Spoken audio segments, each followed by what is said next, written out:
አዎ ይሄ ቀላል አይደለም። ምክንያቱም እንደው ሁላችሁም እንደምታውቁት አሁን እስከ ሊቃውንቱ ድረስ ሄዷል በእውነት እና እንደው በዚህ በጣም በእውነቱ እየሸረሸሩን ነው እና ሊቃውንቱ ወደዚያው ተጋብቶባቸው እንደው የሚስቃሉ። የሚያሳፍር ነው እንዴ! ከሄደ ከሰይጣን ሳይባል ጸሎት ይደረጋል። በቅድስት ሥላሴ ሳይባል ደግሞ እኮ ተሰርቷል። በጸሎቱ ስራ በስማም ብሎ እስከ ላይ ድረስ ቢያንስ እንኳን እስከ ሰኞ ውዳሴ ማርያም አለች በመጠኑ እና በተለይ ወጣቶች ዘማሪያን ወደ መዝሙሩ ደህና እየሄዳችሁ ነው። ማመልጠንም ጀምራችኋል። ጥሩ ነው። ግን የሚበልጥ ደግሞ ጸሎቱ ነው። በተለይ ወቅቱን እያያ በአሁን ጊዜ መጸለይ ካልሆነ ሁሉን እኮ ነገር አይተነዋል፣ እያየን ነው በመጠኑ። አሁን ዛሬ ሰዓቱን ብትቆጥቡ ኑሮ ደመላሽ ጥሩ እንደው በስፒድ ደህና እየሄደ ነበር። አያችሁ፣ ሁለት ነገር ነው ጥቅሙ የበዓል። ይህን ያዙ ለሌላው ቀን ዛሬም ባይሆን። አንደኛ የዕለቱ በዓል ምን እንደሆነ በደንብ ታሪኩን ተምሮ ከዚያ ውስጥ ደግሞ ራስን ምን ውስጥ ነው ያለው ብሎ ማየት አንዱ። ሁለተኛው የገቢ ምንጭ። እኒህ ሁለቱ ናቸው የበዓላችን። ሊቃውንቱም ለምን ትሞኛላችሁ? ዛሬ እኮ መኸር ነው። አመለጣችሁ ገንዘቡ። ደሞዝ እንዴት ይጨመራል? አዎ። እና ህዝቡ እየሰጠ እኔ በእውነት እንዲቀጥል ነበር፣ ግን እግዚአብሔር ደግሞ ወንጌሉን ይቀየመኛል ብዬ ነው እንጂ ቤተ ክርስቲያን ካልተሰራ ምን ላይ እናመልካለን? እንዲህ አንቀባቅበን ለምን? የእያንዳንዳችን እኮ ቀሪው የምድራዊ ጎጆ አለን። በእውነቱ በአሁኑ ሰዓት ተስፋችን ቤተ ክርስቲያን ብቻ ናት እኮ። ሌላ ወገን እኮ የለንም፣ ሌላ ዘመድ የለንም፣ ምናለቅስበት የለንም።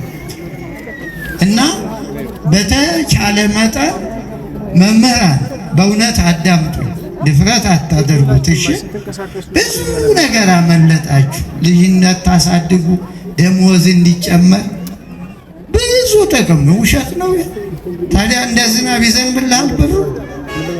ሰው እየሰጠ እኮ ነው የተቋረጠ። ሰው በደና አፍላ ተሟሙቆ ግን ቀጥል እንዳልለው ልምዱ ደግሞ መጥፎ ይሆናል ብዬ ነው እንጂ እኒህም ሁለቱን ነገሮች ምዕመናንም ስትመጡ ሁለት ነገር ነው።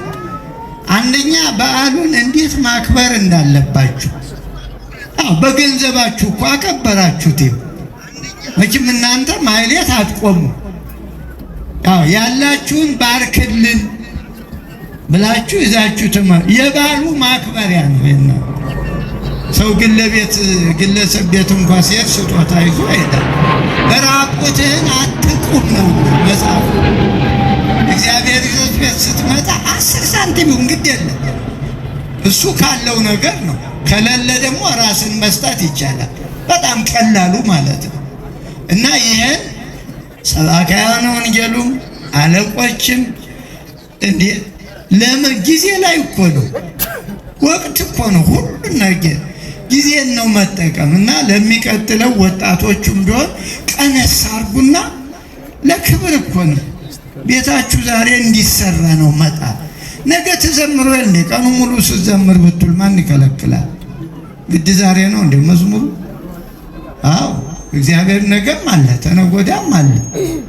እና ወንጌል መማር የቤተ ክርስቲያናችንን ችግር በልማትም ይሁን በታቀደው ፕሮጀክት ስራ መስራት፣ ይሄ ሁለቱ የገባው የክርስቲያን አካሄድ ነው። ሌላው እንደው እንደ መመሪያም እንዲሆናችሁ ነው። ይህም ሁሉ ሰው ስም ስትጠሩ ይኸው ሰከንዶች ተጠራቅመው ደቂቃ እያሉ ሰዓት ይሄዳሉ። ምን አደከማችሁ? እንግዳ ሰው ብቻ ልዩ ካለ ማን ነው እንዳይባል ማለት ነው። ሰው ማናቸው ማነው እንዳይባል እገሌ ብትሉ እኛም በቂ እኮ ነው። ብፁዕ አቡነ ማርቆስ በቃ ከዚህ በኋላ የክፍለ ከተማውን የአድባራቱን እንዴ ጊዜያችሁን ወርቅ እኮ ነው ጊዜው። ለምን ይህን ተጠቀሙበት። ደግሞ የአንዱን ስትቀሩ ሌላው ቅር ይለዋል ባይናገርም። እኔ ምንድነው ማለት ጠራ ይላል ያልገባው ማለት ነው። ይህ መድረክ የእግዚአብሔር ብቻና የዕለቱ ሰዎች ብቻ ናቸው። መድረኩ የቅዱስ ዮሴፍና የአምላኩ የእግዚአብሔር ብቻ ነው መድረኩ፣ የሌላ አይደለም። የአቡነ ማርቆስም አይደለም። እኔ የማያውቀኝ የለም ምን አለ ግን እንዲያው ለክብሩ አቡነ ማርቆስ በቃ። ከዚያ ወዲያ ምን አለቃው አብራችሁ ነው ያሉ ሊቀ ብርሃናት ቆሞስ። አሁን በዚህ ምን ታከብሯቸው? እሳቸው የሚፈልጉ ትንሽ ብር ጣል ጣል ታረጉላቸው አይደል እንዴ? እኔ እውነቴን እኮ የምነግራቸው ታዲያ ወየው እና አደራችሁ ይህን ተጠቀሙ። እንደሚቀጥለው ብንገናኝ ግራጁዌት አድርጋችሁ እንድትመረቁ እሺ። ለኑሯችሁ ሁሉ ነው እኮ በሄዳችሁበት ሁሉ አዲስ ሰው ከመጣ ግድ የለም በእንግድነትም መጥቷል። አዎ ስሙ ሲጠራ መጋበዙ ይታወቃል። ሰውም ደግሞ ማናቸው እንዳይ በቃ አለቀ። ከዚህ ውጭ ዝም ብላችሁ በጣም ነው በእውነቱ። እና ትምህርቱ እኮ ተሰጥቶ ነበር። አንተ ሰውዬ ተው ተው ተው። አሁን በወንጌል ጊዜ እንደው የኔ ቢጤ ይመስል እዚህ ቁጭ በል ዝም ብለህ ወዲያ ጥላ ይዘህ ጎበዝ ከሆነ ወዲያ ጎበዝ። አዎ ለምን ሊቃውንቱ እናንተ ብትሄዱ ያፍሯችኋል፣ ያከብሯችኋል። ቀለባችሁን ይዛችሁ ትመጡ ነበር። እስኪ ለሶስቱ ሊቃውንት ስጥልኝ። አንድ ለዚህ ጥላ ስጡልኝማ ግድ የለም ነገ ታመሰግነኛለህ። ተነሱ መቋሚያውን ተውና ሂዱማ ጥላውን ይዘው ይሄዱ በሉ። እዚህም የኔታ ይነሱ፣ እዚህ የኔታ ይነሱ ግድ የለም። እንግዳ ብትሆን ምን ችግር? ቤተ ክርስቲያን ያንተ አይደለኝ? ብድግ በሉትማ የጳጳስ ሲያዝዝ የማይታዘዝ በሉ። ጥላ ስጥልኝ። ይኸው እናንተን ያከብሯችኋል፣ ለእናንተም ደግሞ ትባረካላችሁ። አያችሁ? አዎ አባስ እኮ ክህነት መስጠት እንጂ እዚህ መለፍለፍ አልነበረም። ግን ምን እናድርግ ነው የኔ መምህር። አይዞህ ደስ ብሎት ስጣቸው ደህናውን ጥላ። በዚህ በኩል ይሄዱ ያከብሯችኋል። ሕፃናትን አትላኩ። ሕፃናት ብር ማየት ከጀመሩ አንድ ቀን ይወሰልታሉ።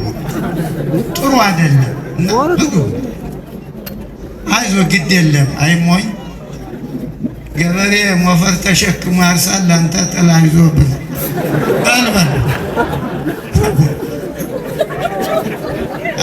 አንተ ራስህ ምን ታደርጋለህ? ስጡኝ ጥላ ነው። እውነቴን ነው። ጥሬው ኧረ የሚያስቅም አይደል ዘመዶች? እኔም ጥላ ይዤ እመጣባችኋለሁ። እንዴ ቤተ ክርስቲያን ለመስራት እኮ ነው፣ ሌላ እኮ አይደለም። ቤተ ክርስቲያን ለመስራት አው ጣልቅ ጣሉላቸው። ይው ሲጮሁ አድረው መጡ ደግሞ በሉ። ይሄ ነው አክብሮት ማለት። ጣል አርጉላቸው። እንደው በእውነቱ ድፍረት ይመስላል እንጂ ሊቀ ብርሃናት ምን ያደርጋሉ? እሱስ እውነቴን እኮ ነው። አዎ እሳቸው ማን ያጅብዎታል? እዚህ ልሁን ሞኝ እኔ መጫጀብ እፈልጋለሁ። እኔ ምዕመናኑ ቤተ ክርስቲያናቸውን ሰርተው የካህናቱ ኑሮ ተሻሽሎ የካህናት ልጆች ተምረው እንጀራ በልተው ልጆቻቸው እንደ ሌላው ምዕመን ልብስ ለብሶ ማየት ነው እኔ እንጂ የኔ ክብርማ ምን ታከብረኛል? እኔ ጳጳሱኛለሁ አሽረኝ ምን ያደርግልኝ? ክብሩ ምነግራችሁን ማዳመጥ ነው። እኔን ማክበር ማለት እግዚአብሔርን ብትወዱኝ ምንን ጠብቁ አለ። ምንን ብትወዱኝ ምንን ጠብቁ። ታዲያ ይሄ እኮ ነው አባትን እናትን መውደድ መታዘዝ ነው። ሌላው አባቱ ነው የለ እንዴ? አንተ ምን አባት አታረገው? እናቱ ናለች፣ መታዘዝ ነው። አያችሁ የእግዚአብሔር ቃል የሚጠቅማችሁ። አሁን እንግዲህ ወደ ትምህርቱ እንሄዳለን። አየር ንብረቱን በእውነት ቅድም አዝኜ ነበር። እኛ በጥላ እየታጀብን እናንተን ዝናብ ሲመጣ ስቅቅ ብዬ ነበር። እንደው ዝማሪያኑስ ለምን ነው የማይገባቸው የሰው ችግር እያለ አሁን ጥሩ ነው ብንቆይም ምን አለ የት እንሄዳለን? እግዚአብሔር ቤት መኖር መታደል ነው። እና መነሻ የምትሆነን ጥቅስ እሰጣችኋለሁ። መጋቢ ሐዲስ ቅድም ደመላሽ ጥቅስ አድርጎ ትቶት የሄደ ጥቅስ አለ። በዚህ በማቴዎስ ምዕራፍ 1 ቁጥር 20 ላይ ኦ ዮሴፍ በሉ እስቲ። ኦ ዮሴፍ ኢትፍራህ ነሲኦታ ለማርያም ፍህርትከ እስመ ዘይትወለድ እምኔሃ መንፈስ ቅዱስ ውእቱ።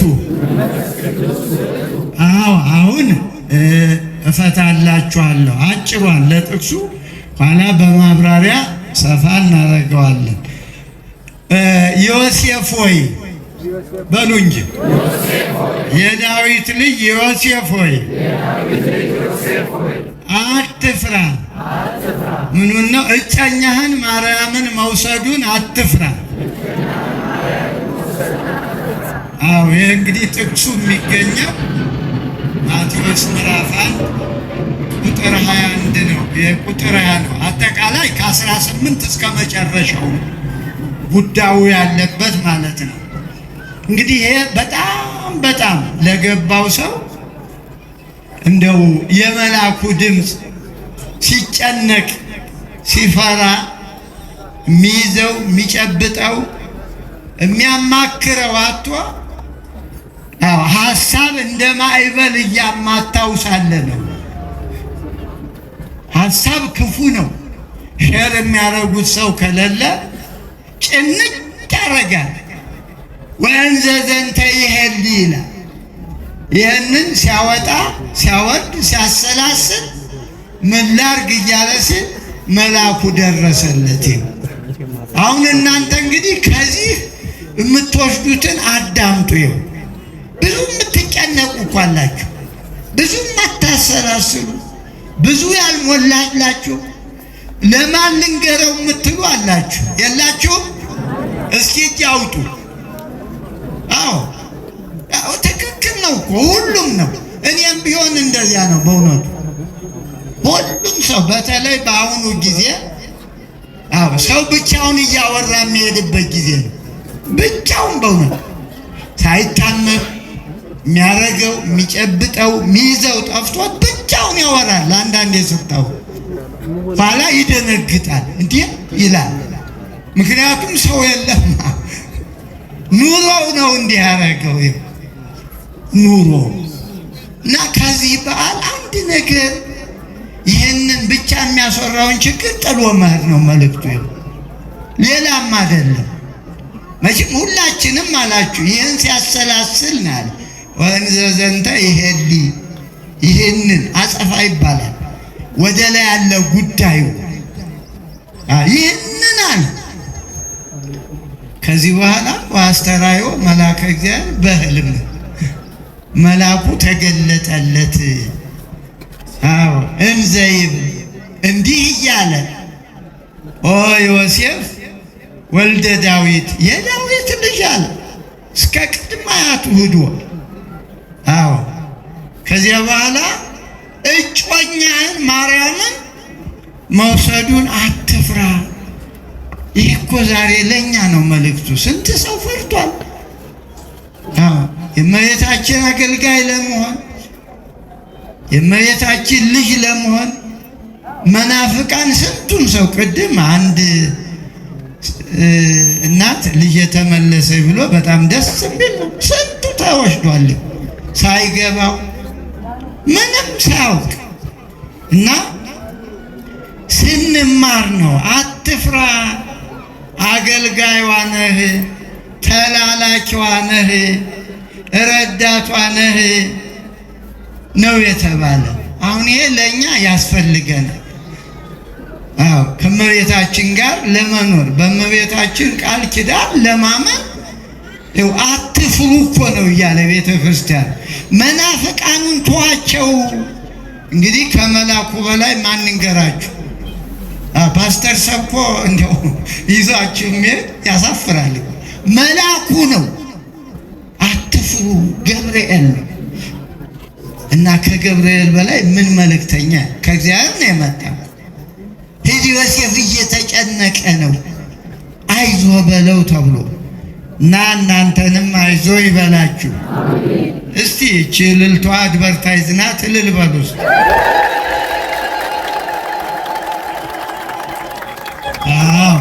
የቆይ እማማ መብራቶን ያጥፋት። አሁን እሷን ምን ያደርጓት? ተቀበለ። እሺ ይታዘዙ። ቆይ አሁን እንደው እንዳልጠይቀው ጊዜ መፍጀት። አሁን ወለል ያለ ፀሐይ አለ። እሷን ደግሞ እየጠበቁ እኔን እንዳላርም እያስጮሁ ቆይ ጧፋን ምን አለ እዚያ ቢያደርጓት አንድ ቦሎኬት ከጓደኛዋ ጋር አንድ ቦሎኬት ይሆናል። ስለቱ የእሱ ማቃጠል ማን ፈቀደሉ?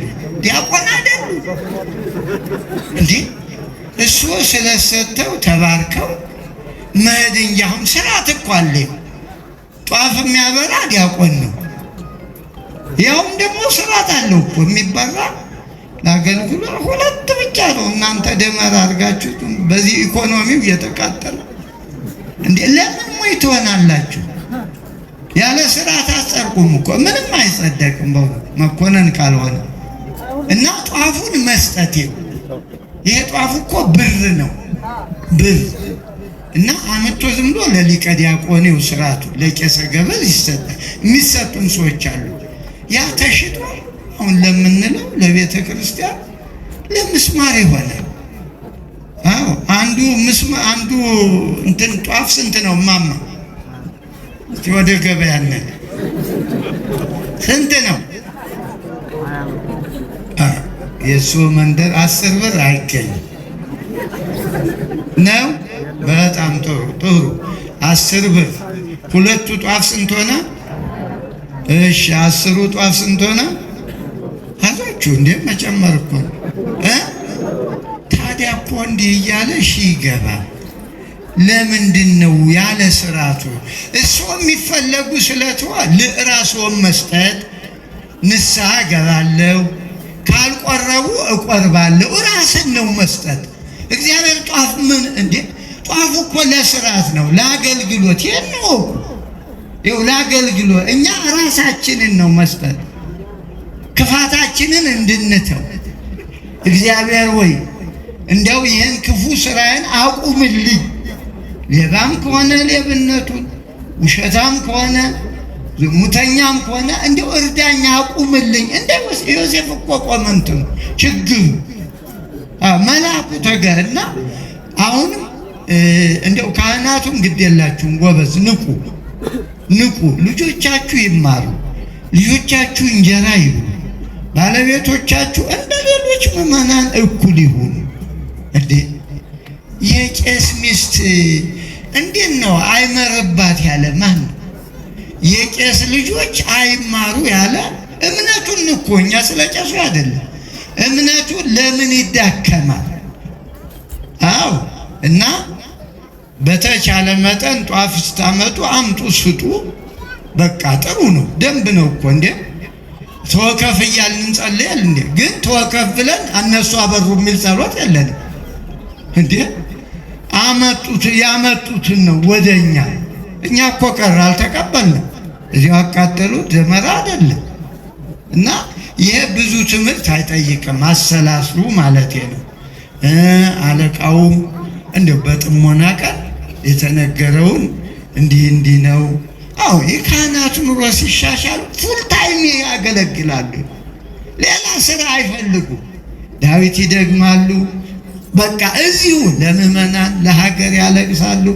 አለበለዚያ ኑሮ ሲከብደው ባጃጅ ይነዳል።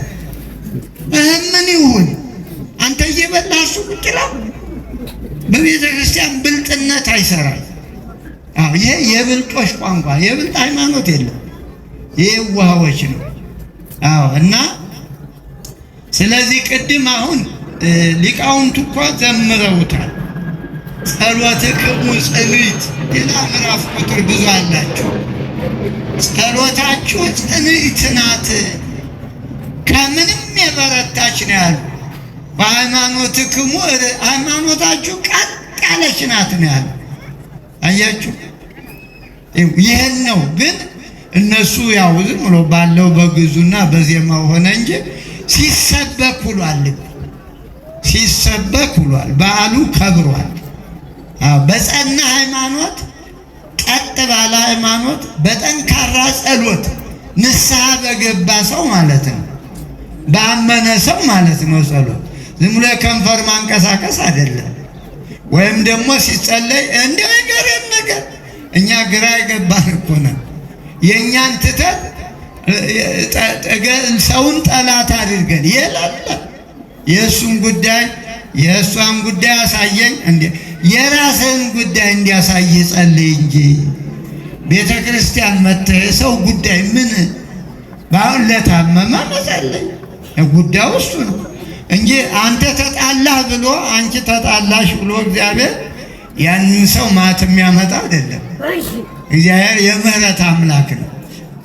እየደበደቡት በመስማር እየጨነከሩት ይቅር በላቸው የሚል አምላክ ነው።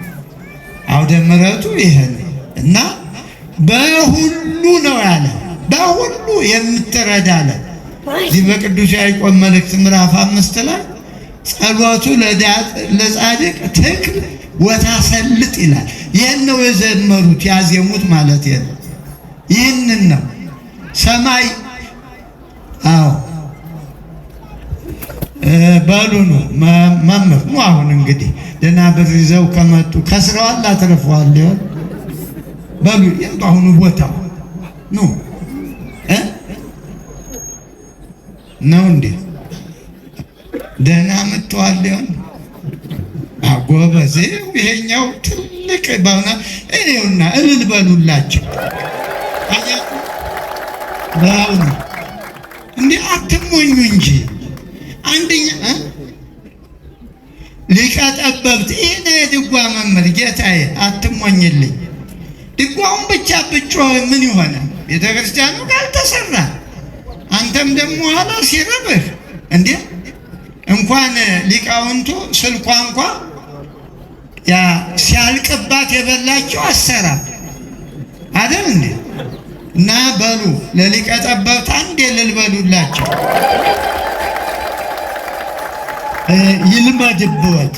እሺ አዎ ጊዜውን ነው ድጓ ማድረግ፣ ኑሮውን ነው ማዜም። እናንተ እንዴ ኑሮውን ያላሸነፍ ኑሮውን ያላዜምክ ምንድን ነው እኮ ድጓውማ ስታዜመው አደርክ እኮ። ይኸው ኑሯችሁን አዚሙት፣ ኑሯችሁን ተቀኙ። ተው ሞኝ አትሁኑ። ልጆቻችሁ ይቀሩላችኋል፣ ቤተ ክርስቲያን አማኝ ይሆኑላችኋል። አለበለዚያ የድጓ መምህር ነው መባል ምን ታይትሉ ምንም እኮ እንዴ ልጁ ካልበላ ልጁ ካልለበሰ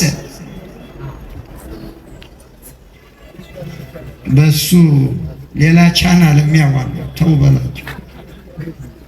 እና በጣም ይቺን ሁለቷን ነገር አትርሱ። እኔ እንደ ስጦታ ነው የምነግራችሁ። ቀኑን ስራ ስሩበት። እንግዲህ አሁን ወደ ዮሴፍ እንሄዳለን። አዳምጡ። ዮሴፍን የምናከብርበት በዓሉን ጥቅሱን ሰጥቻችኋለሁ። ምን ብያችኋለሁ? ኦ ዮሴፍ ምን አልኩ? ይኸው ጠፋሁ። ኦ ዮሴፍ የዳዊት ልጅ ዮሴፍ ሆይ ምን ትበል? አትፍራ፣ ማርያምን ለማገልገል የማርያም ተላላኪ ለመሆን። አዎ ይህ እኮ ትልቅ ነገር ነው። ዛሬ ብዙዎች እኮ የሚፈሩ አሉ ሳይገባቸው። ያው ይህን የመሰለ ቃል ማለት የእመቤታችን አገልጋይ መሆን ተገኝቶ ነው። እሱን ያስጨነቀው ሌላ ነበረ። አዎ የእግዚአብሔር ሰው መሆን። አዎ ወከመዙ ትውልደቱ ይልና ከቁጥር 18 ይጀምራል ማቴዎስ። እና ይሄ ነው ያስጨነቀው።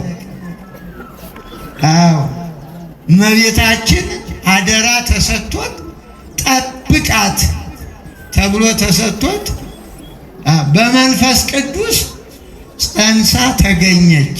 በመንፈስ ቅዱስ በአምላካዊ ግብር ሰው ይህ ነው ሊለው በማይችል ከሰው አእምሮ ውጭ በሆነ ማለት ነው አምላካዊ ግብር ማለት እና ያን ካለ በኋላ እስመ ዘይትወለድ እምኔሃ መንፈስ ቅዱስ ውእቱ አለ። ምክንያቱ ሁሉ ተገለጠ። ዮሴፍ ስለ ሃይማኖቱ ነበር የሚጨነቀው የሚያሰላስለው። ዛሬ አሁን እዚህ ያላችሁ ሰዎች እንዲህ ታሰላስላላችሁ ስለ ቤተ ክርስቲያናችሁ። አዎ እዚህ ስትመጡ ያን መከረኛ የተሰበረ ኑሯችሁን ነው እሱን አጠግኑት እንዴ። እሱ የሚጠገን በእግዚአብሔር ነው። በእናንተማ ከአቅም በላይ ሆኖ እኮ ቀርቷል። አዎ እና ሲያወጣ ሲያወጥ አይዞህ፣ ምክንያቱም አደራ ተሰጥቶ ነበር። እመቤታችን የብፅዓት ልጅ ናት እናውቃለን። በ3 ዓመቷ ያ እናት አባቷ ቅዱስ ኢያቄም ቅድስት ሐና ልጃቸውን አንዷ እንደው ስታስቡት አሁን አንድ ልጅ ካረጁ ካፈጁ በኋላ የወለዷት ስመው ሳይጠግቧት ለእግዚአብሔር ሰጣት። እናንተ ጧፋት ተብሎ ስትባሉ ትሰቃያላችሁ። ለእግዚአብሔር ሰጣት በ3 ዓመቷ። ከዚያ 12 ዓመት በመቅደስ ኖረች። ያ ሌላው እናውቀዋለን። ከመላእክት ጋር ከሰው ጋር አይደለም፣ ከመላእክት ጋር መላእክት እያጫወቷት 12 ዓመት ኖረች። በ15ኛው ዓመት 3 አለን ወዲያ እዚህ 12 ስንት ይሆናል? በ15 ዓመቷ ጠላት ተነሳባት። የአይሁድ የሚባሉ እስካሁን ያሉት እኒህ ክፉዎቹ ዛሬም አሉ። ተነሱባት። ቤተ መቅደሳችንን ታሳድፋለች ትውጣልን አሉ። እንደው እኮ ጉድ እኮ ነው። ከዚህ በኋላ አዎ ዘካርያስ ሄዶ ምን ላድርግ አላት። ለእግዚአብሔር ንገርልኝ አለችው። ደስ ይላል አይደል? ለእግዚአብሔር ንገርልኝ፣ ሌላማ ምን አለ? እናት አባቴ እንደው ድሮ ትያለ የት እንዳሉ አላውቅም፣ ለእግዚአብሔር ንገርልኝ አለ። አሁን እንግዲህ ይሄ ነው የማሰላሰሉ ጉዳይ፣ ይሄ ነው። ዮሴፍ በጣም ሲቸገር የዘካርያስ ከነገደ ይሁዳ እንግዲህ ከዚያ ወጣለች። የትኑር የሚለው በጣም አስቸጋሪ ነው።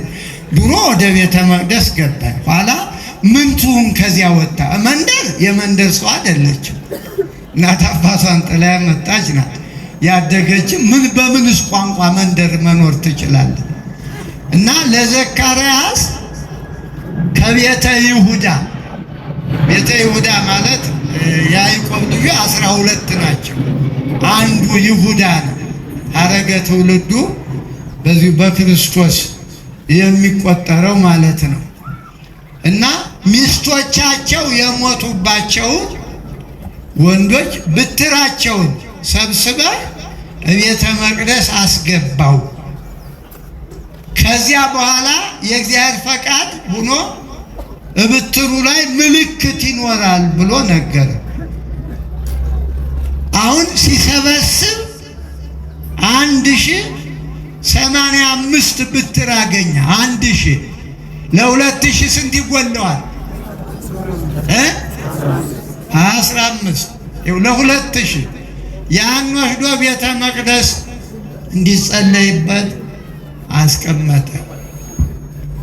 አሁን የዮሴፍን ብትር አንዷ ናት። በዮሴፍ ብትር ላይ ርግብ መታ፣ በዮሴፍ ራስ ላይ ብትሩ ለምልማ አብባ ተገኘች ሲወጣ። አሁን እንግዲህ ፈቃደ እግዚአብሔር ተገኘ አይደለም?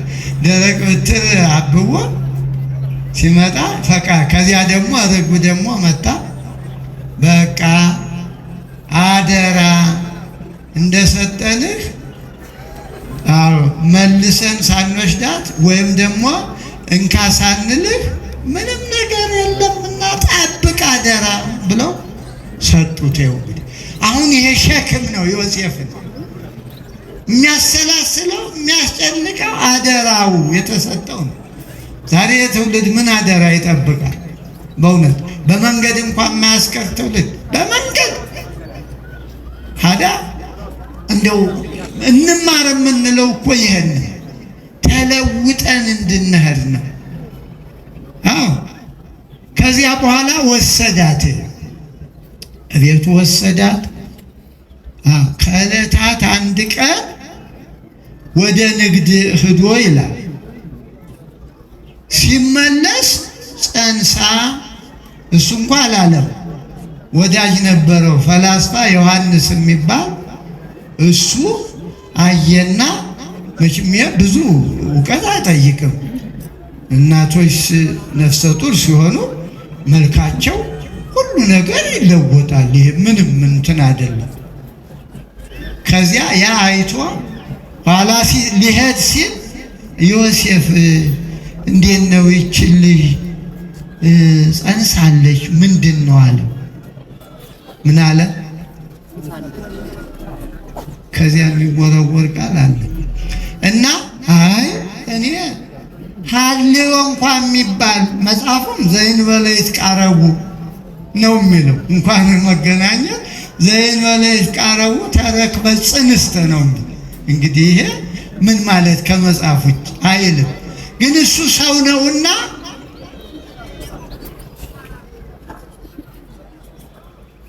ምንድን ነው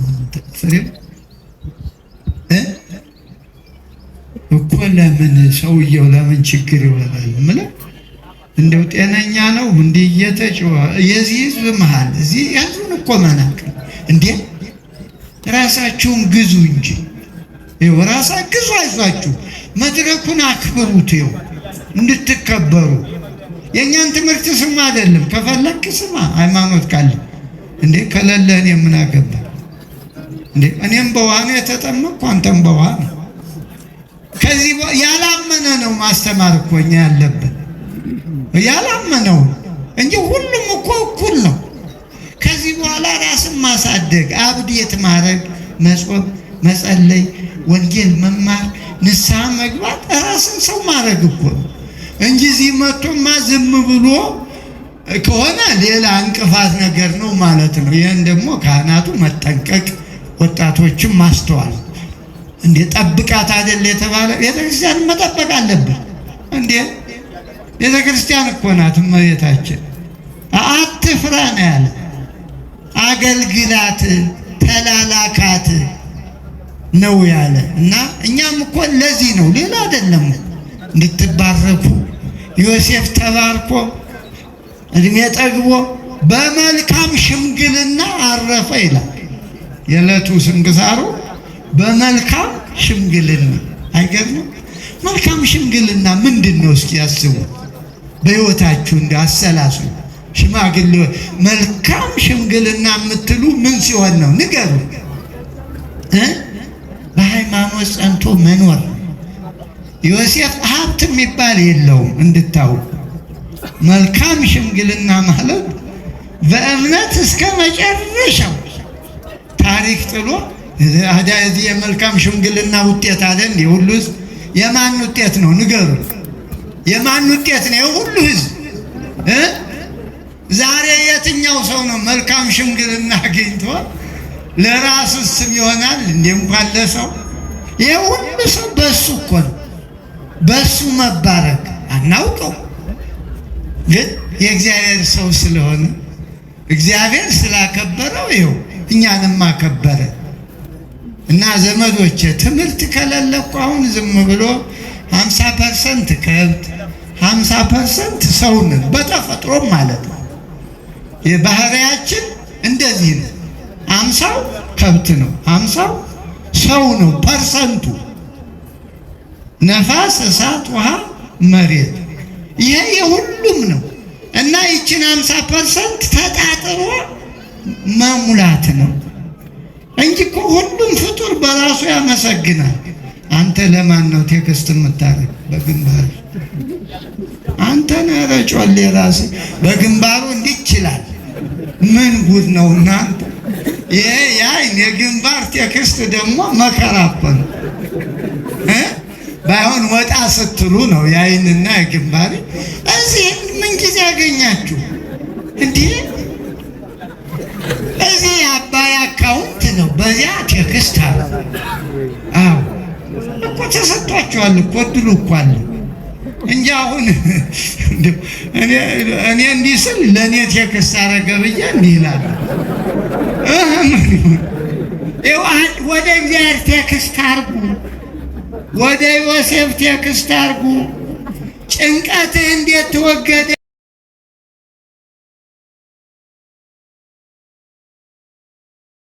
መልካም ኑሮ እንዲኖራችሁ። መልካም ሽምግልና የት ይገኛል? መልካም ሽምግልና ቢኖር ለሀገር ጥሩ ነው። ጠብ የለም ተው የሚል ማለት እኮ ዮሴፍ እኮ ሄሮድስ ሊገለው ሲል ተው ብሎ ይዞት ሄደ። መድኃኒዓለምን ይዞት ሄደ። አያችሁ፣ ያስፈልጋል። ቤተ ክርስቲያናችን እንደዚህ ሀገራችንን እንደዚህ ካለው ችግር ማውጣት ያስፈልጋል። ሽማግሌ ካለ እኮ ሰላም ነው። ሽማግሌ ያስፈልጋል። ሰው ቢጣላ ያስታርቃል፣ ታሪክ ያስተምራል፣ የኑሮውን ዘዴ ወልዶ ማሳደግ። ሽማግሌ በጣም እኮ ነው የሚያስፈልግ። ዛሬ እኮ ዮሴፍ ነው አረጋዊ ይባላል፣ ጻድቅ ይባላል፣ ቅዱስ ይባላል። ጻድቅ ያው በመጽሐፍ ቅዱሱ እስመ ጻድቁት ወይ ፈቀደ ይክስታ ነው። ወንጌሉ ነው የሰጠው ይህን ታይትል ጻድቅ ብሎ፣ እኛ አይደለን። እና ዘመዶቼ በተቻለ መጠን እንበርታ፣ አዎ እንጸልይ። ቅድም እንዳልኳችሁ ስትመጡ እንደው ስትሄዱ እኮ ሌላ ታገኛላችሁ። እግዚአብሔርን የሚፈልግ እኮ የመጣበት መንገድ ሌላ ይሆንለታል። አዝኖ የመጣ በሌላ በደስታ ረጅሙ ጉዞ ነዳይ ሳጨርስ በአጭር ሾርክት ከቤት ትገባል። ይህ በወንጌሉ አለ።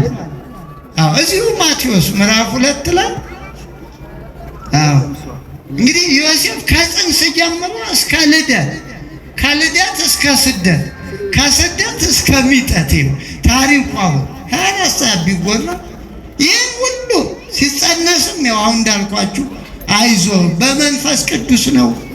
ዝም ብለህ አንተ ድርሻህን ስራ፣ እመቤትህን አገልግል፣ ተላላክ፣ የሰው የሚለውን ተዋል አዳሱ። አዎ ሰማና መልአኩ እንደነገረው አደረገ ይላል። አዎ ወገብረ በከመ ነገሮ መልአክ እንደነገረው። አሁን እንዲያው እዚህ የሚነገራችሁን ብታረጉ እንደዘጋ ነበር። ከዚያ በኋላ አለቀ። አንድ ደግሞ ኃይለ ቃል አለች መጨረሻዋ ምዕራፍ 2 መጨረሻዋ ላይ ወያይመራ ዮሴፍ እስካመ ወለደት ወልደ ዘበኩራ የምትላለች።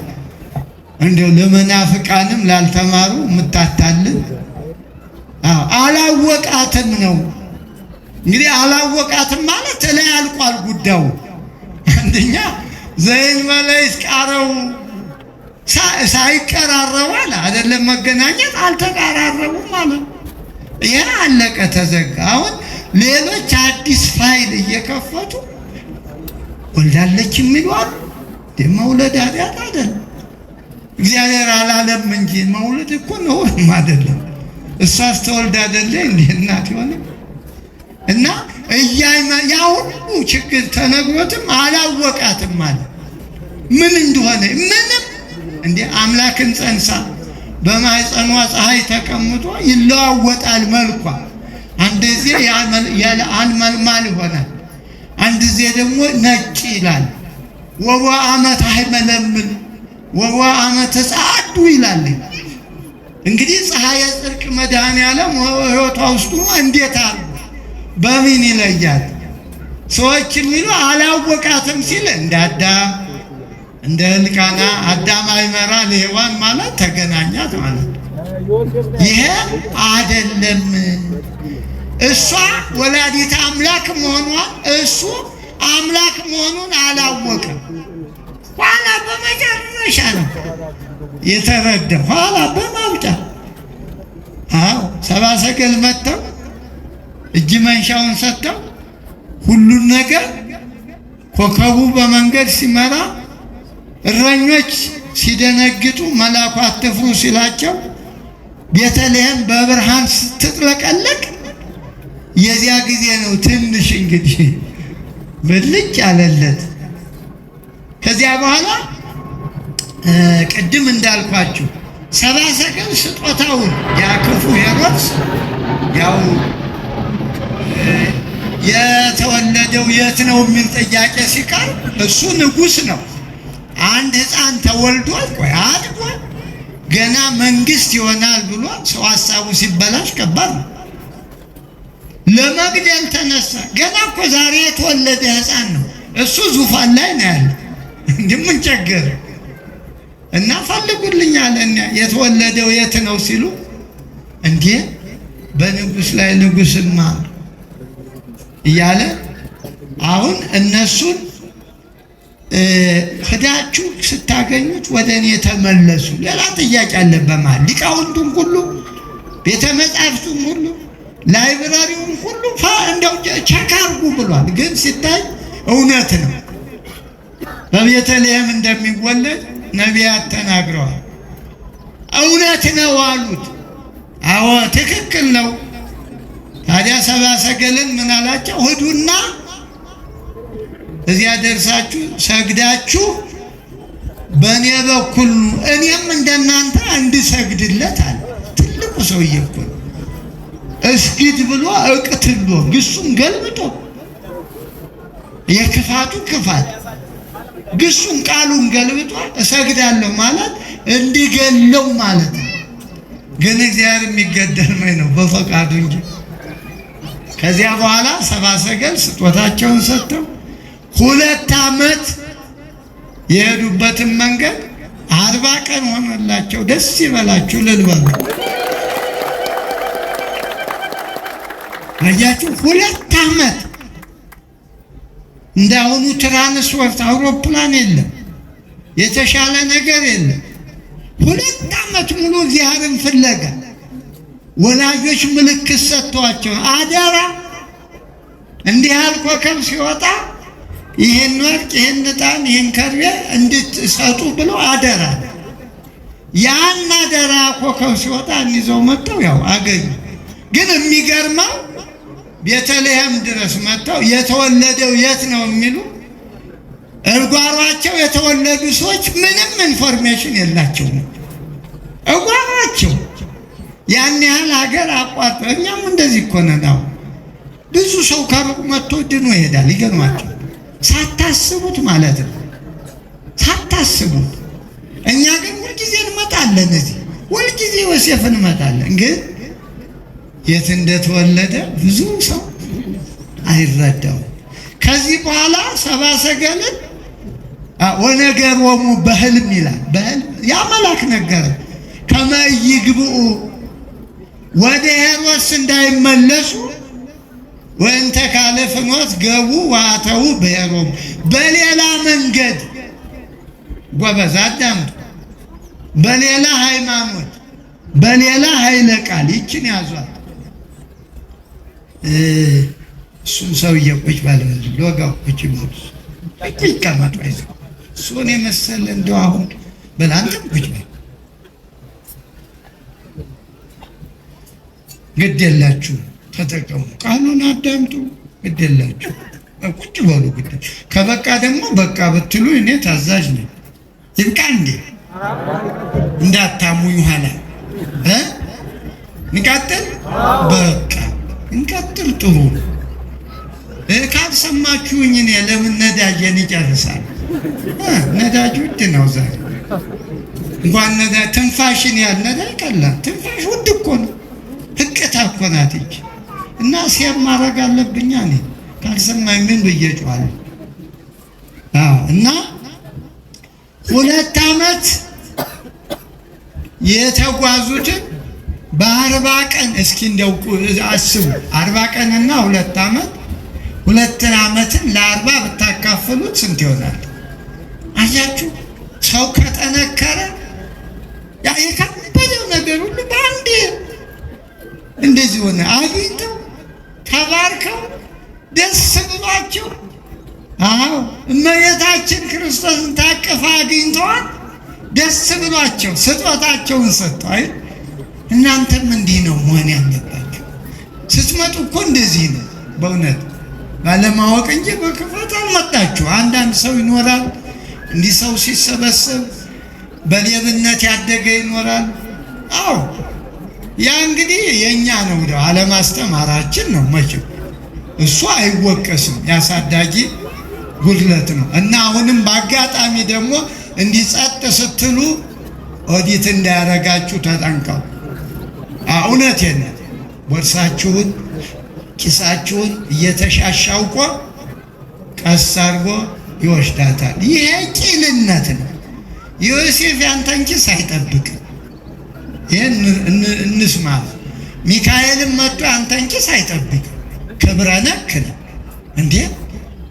ቦርሳችሁንማ ያዙ። ጥበቃ ከእናንተ አቅም በላይ የሆነውን እናንተ ማትችሉትን ነው እንጂ የእናንተን ቁልፍ የእናንተን ቦርሳ ይሄ እንደው ልምድ አታድርጉት። ስትንዘላዘሉት ኋላ ዮሴፍ ላከብርጄ ቦርሳ የቁልፍ እንዴ! ዮሴፍ እኮ እንደሱ እንድንሆን ነው የሚረዳ፣ መቤታችንን እንድናገለግል በሃይማኖት እንድንጸና ነው እንጂ ቦርሳ ጠባቂ ዮሴፍ የለም። ይሄ እንዳትሞኙ፣ ሞኛቱን ሞጭቅ ያዝ የሚያስቸግር ካለ እና አሁን ከዚህ ሲመጡ አሁን በሌላ መንገድ ሊቃውንቱ ያራቅቁታል። በሌላ መንገድ ማለት የ2 ዓመቱ በ40 ቀን በሉ አንድ። በሌላ ኃይለ ቃል ይላሉ። ደግሞ ኃይለ ቃል ማለት ያ የሚነገረው አይተሃሉ ዘተወልደ ያሉት አሁን ረከብን አገኘ ነው አሉ። ያ ጥያቄ ተነሳ። የተወለደው የት ነው የሚለው ቀረና አገኘ ነው። እስቲ አገኘ ነው በሉ። አግኙት። አሜን በሉ። አግኙት። አገኘ ነው አሉ።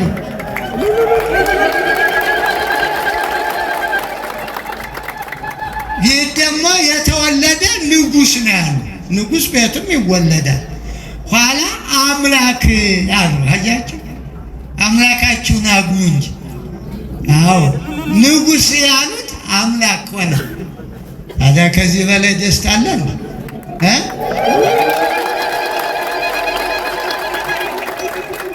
እና ሲመጡ ይኸው ድካሙን አይታችኋል። ሲሄዱ ግን ሁሉ ነገር ተቃሎ በቃ ሁሉ ተሟልቶ አዳኛ ይህን ብናደርግ ምን ይጎለናል? ስንመጣ እንደው ተሸክመን የመጣን በጥያቄ ተውጠን የመጣን ጥያቄው ተመልሶ እንጂ እውነቱን አግኝተን ብንል ምንድን ነው ችግራችን? ችግር ነው ይሄ አይደለም።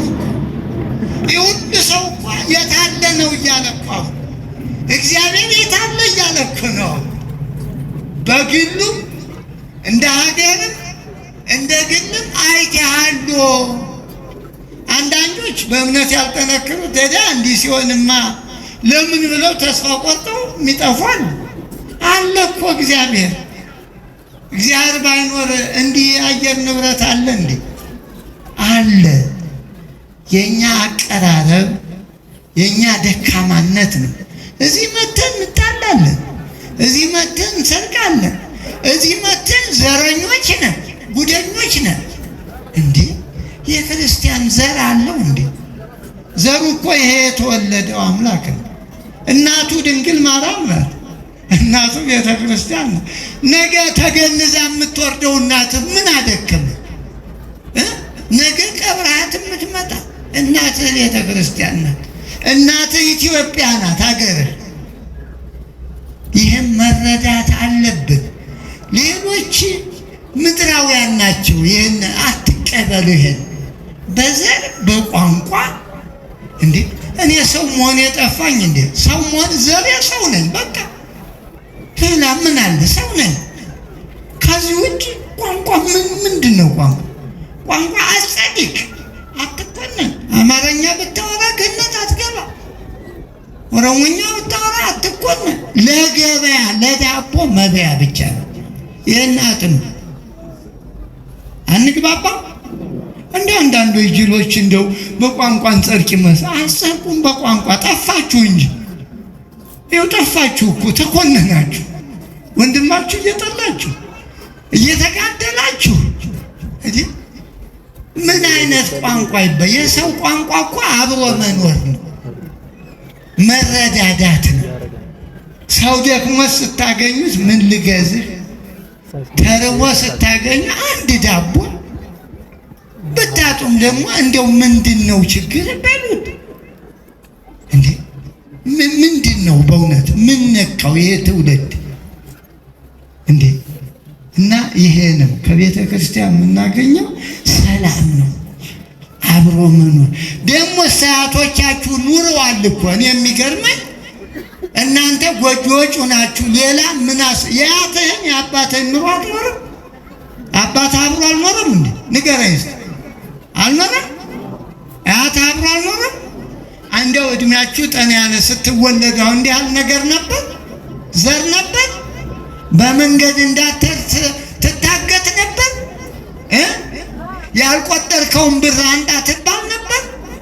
በህልምህ ያላየኸውን እንዴ? ወይ ጉድ! ሚሊዮን እኮ ሩቅ ነው። በጣም 1000 ኪሎ ሜትር እኮ ነው ሚሊዮን። እንደ ድሮ እኮ እንደውም ሺህ ሲባል በቃ ሚሊዮነር ማለት ነበር ድሮ። በእኔ ልጅነት 1000 ብር አለው ከተባለ በቃ። ምክንያቱም 5 ሳንቲም ስራ አላታ። በ5 ሳንቲም ዳቦ ትገዛለህ። እኔ ብነግራችሁ እኔ ተማሪኛ በ5 ሳንቲም 5 ዳቦ እኔ በህይወቴ ማለት ዛሬ በ5 ሳንቲም ምን ትገዛለህ እኮ? ምን ትገዛለህ? ይስቃል ልጅ እንዴ! ምን ዋስማሳለን ወይ ጥፋ መድረዝ የለችም እኮ። በረከት ሁሉ እንዴት እንደተነሳው ሰው በእውነቱ እንደዚህ እንዴ! በመንገድ ተንቀባረህ በሀገር መሄድ አለብህ እንዴ? እዛፉ ስትደክመህ አርፈህ። ዛሬ ይሄ እኮ የለም። ወንድምህ ቢሞት ሄደህ አትቀብር የለም አይደለም እኮ። ከየት መጣ? በእኛ ጊዜ የእኛ ኃጢአት ጉደኞቹ በእውነቱ። እና ዘመዶች እንዲህ ካልተማር እንዲህ ካላዳመጥ የት ሄደን እንለወጣለን? ምን ብንማርስ ምን ያደርጋል? ምን ቁም ነገር አለ? እና የእኛም አሁን ዛሬ የመጣንበት እንደ የ2 ዓመት ጉዞ የሆነብንን በ40 ቀን ማለት ደግሞ ወደ 40 ደቂቃ ዝቅ ብናደርገው ችግር የለም። ደክመን አልሆን ያለውን እግዚአብሔር ጥያቄያቸው እኮ ተመለሰ። የት ነው ሲሉ አገኘ ነው አሉ። ንጉሥ ሲሉ አምላክ ነኝ። ከዚህ የበለጠ መልስ ምን አለ? እና እንደው ጥያቄያችሁን ሁሉ መድኃኔዓለም ይመልስላችሁ። የዮሴፍ አምላክ ይመልስላችሁ። ዮሴፍ ይኸው ሲጀመር ጀምሮ ጌታ ሲጸነስ ጀምሮ ሲወለድ ቤተልሔም ስንቅ እየተሸከመ በስደቱ እንደገና ዮሴፍ ተንሥእ ወንሣ ሕፃነ ወእሙ አለ። 70 ሰገል ከሄዱ በኋላ ሕፃኑንና እናቱን ይዘህ ሂድ አለ። ወሀሉ ህየ እስከ አመ እነግረከ፣ ሂድ እንዳልኩህ ና እስከምልህ እዚያው ቆይ አለ። ይሄን እኮ እግዚአብሔር ሂዱ ብሎ ኑ እስከሚል መቆየት ያስፈልጋል። ያልፋል እኮ ወደ ስደቱ ነው እኮ ሂድ ያለ፣ ግን ደግሞ ያልፋል አለው። ምንም ያልፋለት አይደል? እና እግዚአብሔር ኑ እስከሚለን እንድንቆይ እንድንበረታ የጻድቁ የዮሴፍ ረድኤት በረከት ይደርብን። አሁን ጥያቄ አላቀርብም፣ ባቀርብም ደግሞ በይሉኝታ ቀጥል እያላችሁ ኋላ ስትሄዱ ቡና መጠጫ ነው የምታረጉ። ስለዚህ አሁን ይበቃናል። በእውነት የጻድቁ በረከት ይደርብን። አዎ እንዳለ እድሜ ልኩ ነው። በኋላ በመልካም ሽምግልና ነው በመልካም እና ሁላችንንም በእውነት ክፉ ሳንሰማ ጠብ የሌለበት ሰላማዊ ዘመን መልካም እርጅና ማለት እኮ ነው። መርቆ ተመርቆ የሀገርን ሰላም አይቶ የሕዝቡን ኑሮ ተሻሽሎ ተለውጦ አይቶ ይሄ እንግዲህ መልካም ሽምግልና ማለት ይሄ ነው። ሌላ ምን ምድር ምን ሽምግልና ነው? ሁሉም አይቀርም። እና አብርሃም እነ ዳዊት የሄዱ በእንዲህ ያህል ሽምግልና ነውና የአባቶቻችን አምላክ ከሁላችን ጋራ ይሁን። አሁን እንግዲህ እኔ እያበቃሁ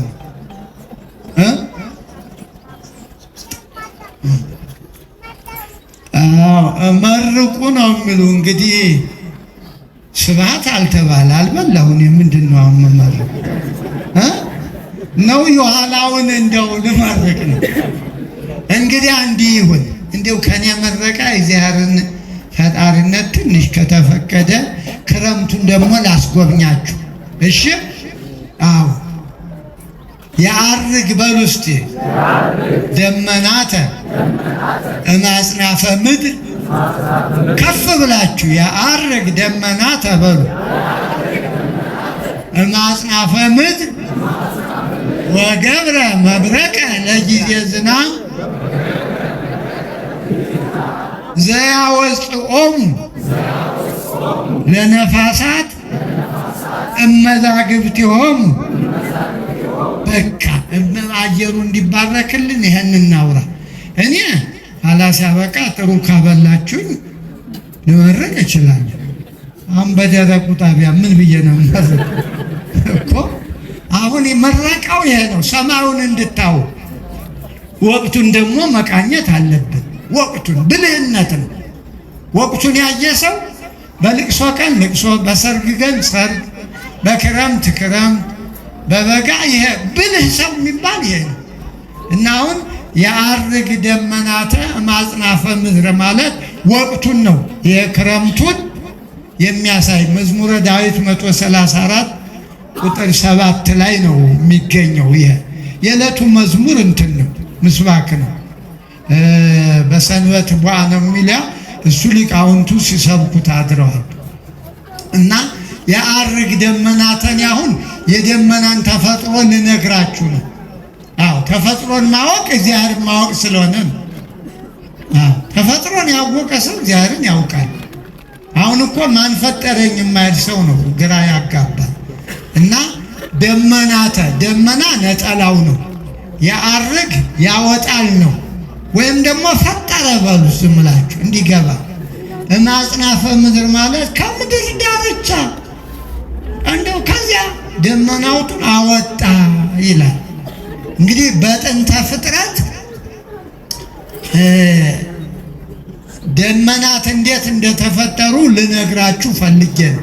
ለሳይንሱም ይረዳል እኮ። አዎ ጥሩ ነው፣ ለአይምሮም ያፈላስፋል። እግዚአብሔር ሰኞ 3 ነገር ፈጠረ ይላል መጽሐፍ ቅዱስ። 3 ነገር ማለት አንዱን ለ3 ከፈለው፣ ውሃውን ማለት ነው። ከዚህ እስከምታዩት እስከዚያ ውሃ ነበር፣ ዝም ብሎ ውሃ ማለት ነው። ከዚህ እስከ ሲቀና እያላችሁ እስከ ብሩህ ሰማይ ላይ ነው ያለው። እስከ ውሃ ነበር፣ ዝም ብሎ ምንም ነገር የለም። አሁን ይሄን ውሃ ለይት ጋባ ማይ ውስተ ምዕላዲሁ ውሃ ወደ ቦታው ይሄድ ይከማቻል። ውሃውን ከዚያ እስከዚህ ነበር። አሁን ይሄ ወደ ይሄድ ሲል ሄደ፣ ሰማይ ታዘዛያችሁ። እኛ ግን ይህን ያዘንቦብን አንረስም። ሀደ ውሃው እኮ ነው ለየት ጋባ ሄድ አለ። በዚያ ወደ ቦታ ሄደ። ዙሪያውን ጥምጥም ውቅያኖስ ሆነ። የቀረውን ደግሞ ይህን ጠፈር የምታውታውን ውሃ ነው። ከጉሙ በላይ ያለው ውሃ ነው። ውሃውን ነው ጣራ ያደረገው እንደዚህ። ከዚያ በላይ ደግሞ ብጥብጥ ውሃ አለ ሐኖስ የሚባል። አሁን ስንት ሆነ? አንዱ ውሃ ለሶስት ሰኞ ማለት ነው። የአርግ ደመናታ ይሄን ነው። አሁን ምድርን ደግሞ ነፋስ አመጣና ያ ጭቃ አልነበረ እንዳለ ውሃ አልነበረ፣ ያን ደግሞ በነፋስ አደረገው። ሲመጣ ልክ እንደ ጉበት እንደዚህ ነገር ሆነ መሬቱ ምድሩ ማለት ነው። ውሃው ሆዷል፣ ውቅያኖስ ሆኗል፣ ጠፈር ሆኗል። እላይ አሁን ከጠፈሩ በላይ ባህር አለ። እንድታደንቁ ነው። ከዚህ በላይ እልም ያለ ባህር አለ። ከዚያ ወዲያ ነው እንግዲህ ሰማይ ደግሞ። ከዚህ በኋላ ከዚህ ከደረቀው መሬት ላይ ደረቅ አየር ወይም ደግሞ ደረቅ ጢስ ወጣ ተነነ ይላል። ከዚህ ካሁኑ እንደገና ከባህሩ ደግሞ ምን መጣ? እርጥብ አየር። ታዳምጡኛላችሁ አይደል? አዎ፣ እርጥብ አየር። አሁን ይሄ ሁለቱ ሲገናኝ ፀሐይ ሲሞቀው ደመና ሆነ። የሁለቱ የተፈጥሮ እንድታደምቁ ነው። ከዚህ በኋላ በደመናው ደግሞ ውሃ ወደ ውቅያኖስ ወስዶ ውሃ ቀዳበት። ደመናውን ጀሪካን አረጉ፣ ውሃ ቀዳበት። ነፋሱን ደግሞ ያን እንዲሸከም አረጉ። የተከታተላችሁ ማለት። ከዚህ በኋላ ዝናብ እንግዲህ እዚያ ሄዶ ከውቅያኖስ በደመና ተጭኖ ሄዶ ነፋስ ተሸክሞ መልሶ ያመጣዋል። አሁን ይሄ የአርግ ደመናተ መግቦቱን የእግዚአብሔር ማጽናፈ ምድር ወገብረ መብረቀ ለጊዜ ዝናብ፣ መብረቅንም ደግሞ ለክረምት ምልክት ያደረገው። መቼም በበጋ ማት ካልሆነ መብረቅ የለም ማለት እኛ የምናበርቀው ካልሆነ እኛ አሁን ሌላ መብረቅ እየፈጠሩ በጠራራ ሰማይ ሰው ሰላም እንዳያገኝ እና ከዚያ በኋላ ይሄ ደመናው ቅድም ያልኳችሁ ሁለቱ ሲገናኝ ይህ ሲጋጭ ማለት ነው። ደመናው መብረቁ ከዚያ ይወለዳል። አሁን ወተቱ ስገፉት ምንድን ነው የሚወጣው? ልክ እንደዚህ አንስራውና አርጎው ወተቱ ሲጋጭ ምን ይወጣዋል? ደመናና ደመናው ሲጋጭ መብረቁ ቡግ ይላል። ወይም ደግሞ ገጠር እናቶቻቸው አረቂ የሚያወጡ ካሉ፣ አዎ አረቂ ሲወጣ እንዴት ነው? ጠብ እያለ አይደለም? እንደዚህ አንድ አረቂ ነጥሮ ይወጣል። አሁን ይሄ እንግዲህ የሃይማኖት ትምህርት ለሳይንሱ መቻቻለ ደረቅ አየር እርጥብ አየር እያልኩ እንደሰኩ እናውቀዋለን እኮ ነው። ከየት መጣ ቢሉት እኮ የለም። ከጓሮ ነው የለም። እርጥቡ ደረቁ አየር እንዲሁ ነው የሚመጣ እና ዘመዶች እንዲያው የሃይማኖቱ ትምህርት እኮ በህይወት እኮ ነበር እንዴ! ጠንካራ ያደርጋል። ዓለም ቀሪ መሆኑን ይነግራቸዋል። የዛሬው በዓል ዮሴፍ እኮ ያዋረፈ ነው። ምድረ ብህይተ ወጽዱተ ይወርሷል። ወጣቶች ቅድም በእውነት ደስ ይላል። ምድረ ብህይተ ወጽዱተ ሌላ ዓለም አለ። ሌላ ምን ቆሻሻ ያለባት በደይት ጽዱት እና ዮሴፍ ይወርሷል። እና ምን አለ እዚያ አሰሩቅ ነው። ምን አለ እንደው ሀገራችን በዚህ ጽዲቱና ብንኖርባት እንዴ ደሙ ቁሞ በጠብጡ ቀርቶ ምን አለ ሰላሙንም ብንኖር በእውነት እኮ እና ይሄ ነው። አሁን እንግዲህ ሂሳብ ዘግቻለሁ፣ ይበቃኛል። እግዚአብሔር ይባርካችሁ። እመቤቴ ወላዲተ አምላክ ትባርካችሁ። የቸገራችሁ ሁሉ ነገር በእውነት ተስተካክሎ አግኙት። ብዙ የተጓዛችሁበት በአጭር ውጤቱን ያሳያችሁ። ሀገራችን ኢትዮጵያን ሰላም ያርግልን። ለመስቀሉ ለኢየሱስ ክርስቶስ ዘኪያከዚዮ ለአኩት ለዚያነ ለጋለ